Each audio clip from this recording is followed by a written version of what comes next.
We've seen America come to a dark place. The Asian violence, Asian hate, even just disclosed it last week. AAPI woman from California and New York was shoved into the train track in the New York subway. AAPIs have always been part of this country and helped build this country and is currently building this country as AAPI educators. We are one of the pillars of this country and we're helping build it on the education system, infrastructure, everything. We've always been a part of this, but I always felt that AAPIs have always been overlooked and many times discriminated. For this movement, I believe, is that we need to support one another and empower each other to advocate for what our needs are. And it's become very apparent on how AAPIs are viewed, especially in this last couple of years, when you have an administration saying China virus and the fallout from that. We as a community, Pan-Asian American and Pacific Islander community, really need to work together to advocate for what's important to us, whether it's safety, education, ability to succeed in this country, and work together to help support each other. And in this movement, I think it's better when we're working together and advocating for each one of our communities, because we are a larger community, APIs.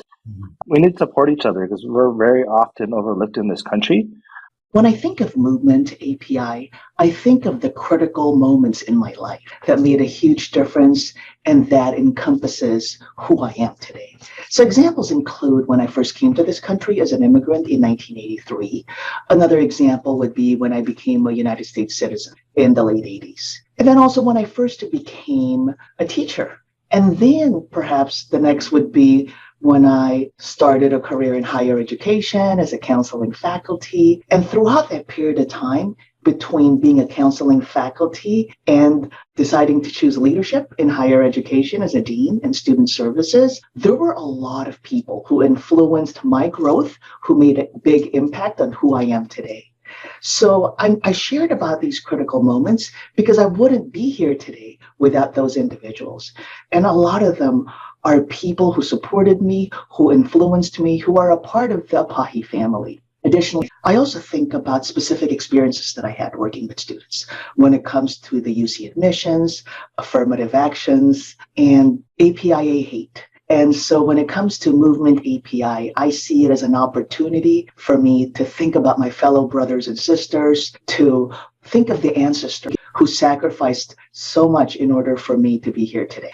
So it's all about moving beyond pondering, reflecting, but it's also about being a part of the movement, taking action, and serving my community. I think certainly we have the momentum. The time is right now to work together, to collaborate for stopping anti-Asian hate, xenophobia, to stop the ongoing invisibility of our AAPI students and the challenges that they face because of the model minority myth. So I'm very excited. So movement is about movement building. It's about working together to transform the institutions that we all reside in. And because our institutions are also fostering agency among our students, then the hope is that it's not just about transformation of our institutions, it's about working towards the transformation that's needed in the broader society.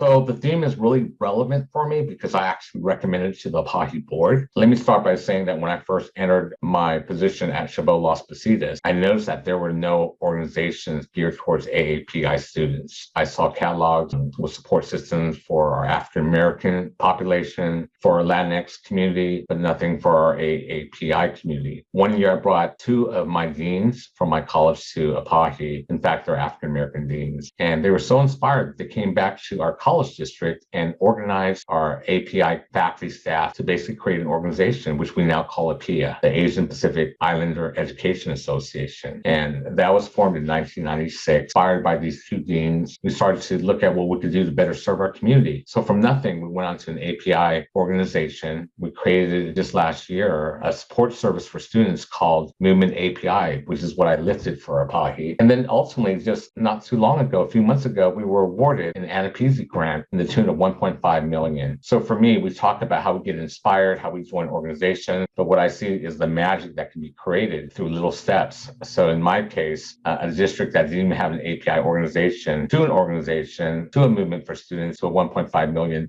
grant to serve our API community. That is action, that is impact, and I'm so proud of that.